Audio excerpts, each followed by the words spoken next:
Assalamualaikum warahmatullahi wabarakatuh. Baiklah, anak-anak Ibu, kali ini kita belajar matematika masih bersama Ibu Indrawati Dwi Yunitasari di kelas 9, materinya yaitu tentang persamaan kuadrat. Persamaan kuadrat ini pernah dipelajari di kelas 8 ataupun kelas 7. Namun di kelas 8 atau kelas 7 ini bukan ke intinya, namun hanya pada dasar-dasarnya yaitu tentang kuadratnya. Adapun tujuan pembelajaran kali ini yaitu di sini siswa diharapkan mampu menentukan akar-akar dari persamaan kuadrat dengan 3 cara. Yang pertama yaitu dengan metode pemfaktoran, yang kedua dengan metode melengkapkan kuadrat, dan yang ketiga yaitu dengan rumus kuadrat. Nah, apa sih manfaat dari kita mempelajari persamaan kuadrat ini? Dalam kehidupan sehari-hari, manfaatnya itu yang pertama, ini bisa untuk mengurutkan peringkat atau prestasi. Misalnya wali kelas kalian untuk mengurutkan prestasi kalian dari peringkat 1 ke peringkat seterusnya itu menggunakan rumus persamaan kuadrat. Kemudian yang kedua yaitu dengan menghitung banyak dari suatu benda. Jadi kalau bendanya terlalu banyak ini juga menggunakan rumus persamaan kuadrat. Kemudian yang ketiga untuk menghitung jarak. Nah, ini juga dengan persamaan kuadrat. Yang keempat ini untuk nomor telepon dan masih banyak lagi untuk kehidupan sehari-hari persamaan kuadrat ini ya. Kalian bisa melihatnya atau mencarinya di internet. Nah, pengertian persamaan kuadrat. Persamaan kuadrat ini apa?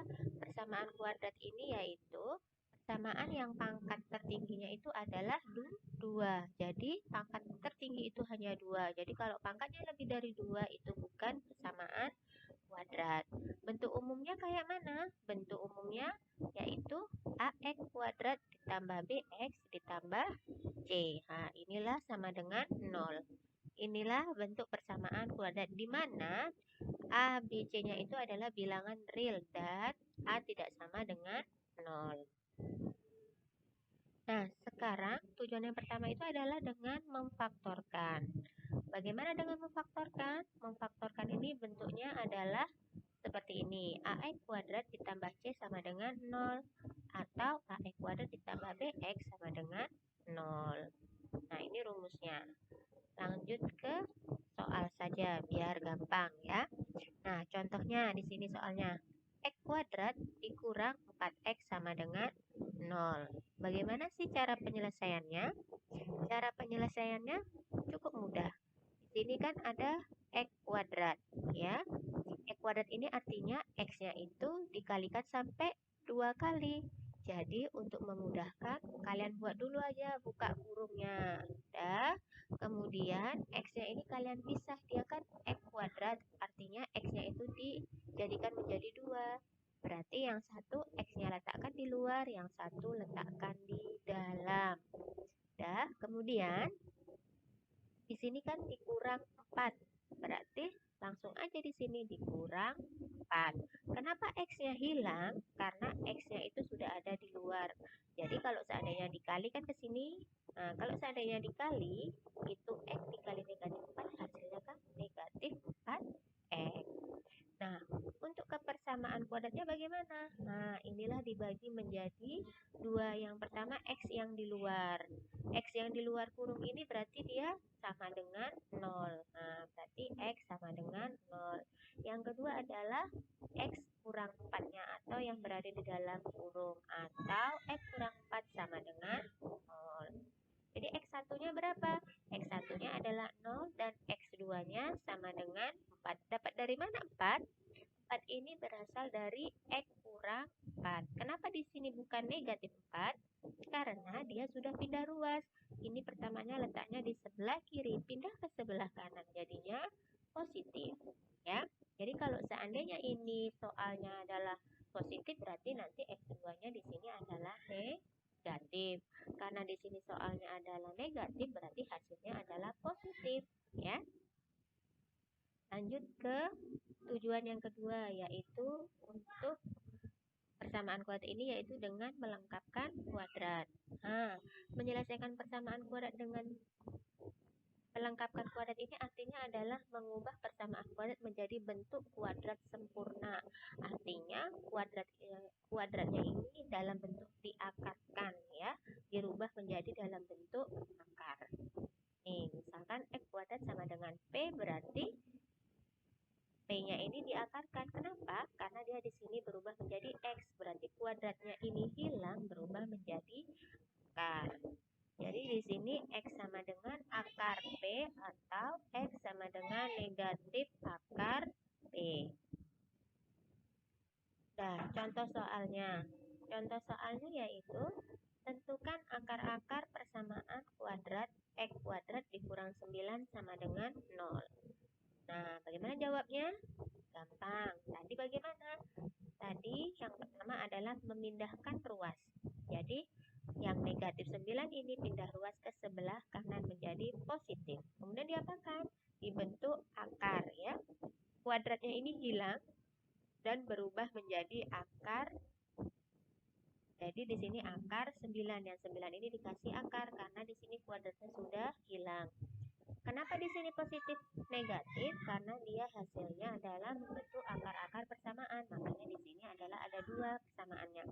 Ada x satunya positif 3 dan ada x2-nya adalah negatif 3. Dapat dari mana 3? Dapat dari akar 9. Akar 9 ini berapa? Ini adalah perkalian berapa kali berapa yang kembar itu hasilnya 9. Makanya di sini adalah 3 kali 3 itu kan adalah 9 ya. Nah, sekarang tujuan yang terakhir yaitu menggunakan rumus ABC. Nah, rumus ABC-nya seperti apa? Ini dia rumusnya. X sama dengan min B plus minus akar dari B kuadrat dikurang 4AC dibagi 2A. Nah, di sini sama ya, akar-akarnya ini adalah tidak real ya. Masuk ke contohnya ya. Tentukan akar-akar dari persamaan x kuadrat ditambah 4x dikurang 12 sama dengan 0. Nah, di sini kalian harus bisa dulu menentukan A, B, dan C-nya. A-nya ini didapat dari x kuadrat. Kalau dia tidak ada angka di sini, itu artinya adalah angkanya adalah 1. Berarti A-nya 1. B itu didapat dari yang di tengah 4x. Diambil yang angkanya saja, 4. Kalau seandainya di sini negatif, berarti nanti di sini negatif ya. Kemudian C-nya didapat dari yang tidak ada memiliki variabel X. Berarti di sini adalah negatif 12. Di sini berarti C-nya negatif 12. Langsung masukkan saja ke rumusnya. Ini tadi rumusnya ya. Min B. B-nya berapa tadi? 4. Berarti diganti dengan min 4 plus minus. Akar dari 4 kuadrat. 4. 4-nya ini adalah dari B. B-nya tadi 4. 4 kuadrat dikurang 4A. 4 ini sudah ketetapan ya. Tidak boleh diganti-ganti. 4 dikali A-nya adalah 1. Berarti diganti dengan 1. C. C-nya diganti dengan negatif 12. Nih, diganti. Per 2 dikali A. A-nya berapa tadi? 1. Berarti 2 dikali 1. Langsung 4 kuadrat tadi ini turun ya, negatif 4 turun.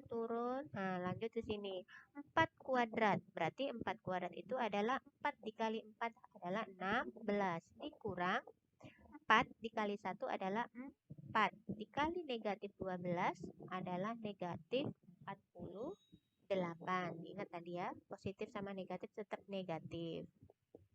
Makanya di sini negatif 48. Kemudian diingat, negatif ketemu negatif itu adalah positif ya. Ini tetap turun. Duanya turun dari 2 dikali 1 adalah 2. Nah, 16 ditambah 4 berapa? 16 ditambah 4 adalah akar dari 64. Yang negatif 4-nya ini kalau tidak ada temannya turunkan saja ya, dibagi 2. Nah, sekarang dicari akar 64 ini berapa? Akar 64 ini adalah 8. Kalian cari dulu ini akar 64-nya. Ya, berapa kali berapa yang hasilnya 64. Perkalian kembar ya. Berarti 8. Nah, sampai sini persamaan kuadratnya itu ada 2, berarti ada X1 dan X2. X1-nya ini kita memakai yang positif terlebih dahulu. Yang ini negatif 4 ditambah 8 dulu. Nah, negatif 4 ditambah 8 adalah 4. 4 dibagi 2, berarti sama dengan 2. Kemudian X2. X2-nya itu adalah dari sini juga. Yang tadi positifnya itu berarti diganti yang dengan negatif.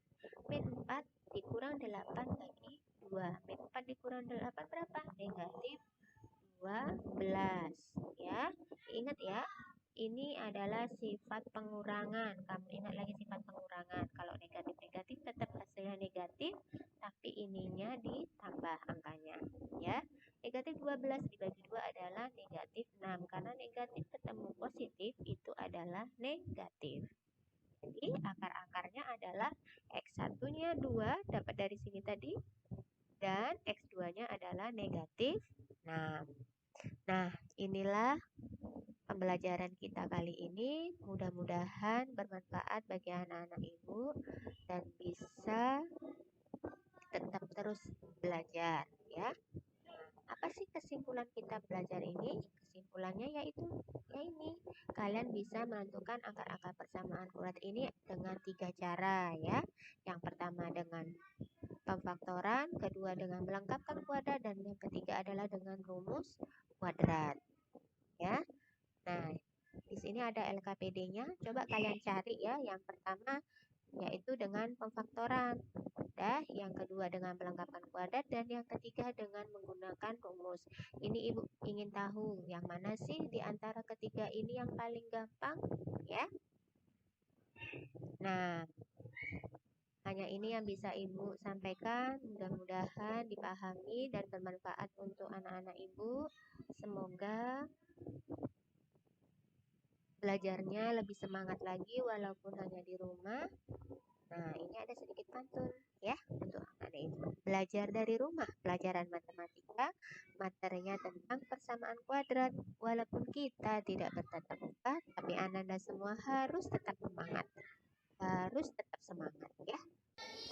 Wassalamualaikum warahmatullahi wabarakatuh. Sampai jumpa lagi anak-anak ibu.